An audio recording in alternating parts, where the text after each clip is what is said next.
রাতের শহরে ঘটে গেল আরেকটি মর্মান্তিক দুর্ঘটনা। অভিনেতা সম্রাট মুখোপাধ্যায় মদ্যপ অবস্থায় বেপরোয়া গাড়ি চালাতে গিয়ে ধাক্কা মারলেন এক বাইক আরোহীকে। 29 বছর বয়সী ওই বাইক আরোহী এখন আশঙ্কাজনক অবস্থায় হাসপাতালে ভর্তি রয়েছেন।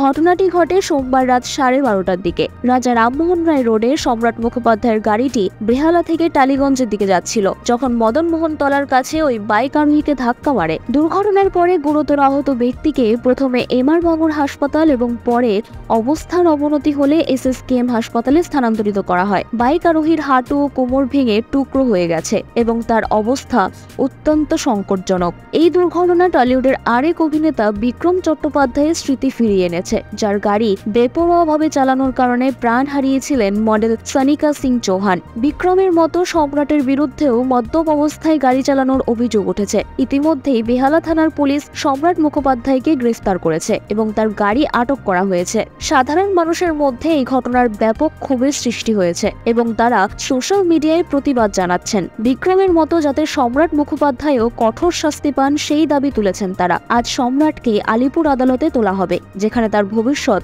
নির্ধারিত হবে। বিনোদন জগতের সব খবরাখবর সবার আগে পেতে সাবস্ক্রাইব করুন বিনোদন চিত্র ইউটিউব চ্যানেল আর পাশে থাকা বেল বাটনটি ক্লিক করতে ভুলবেন না।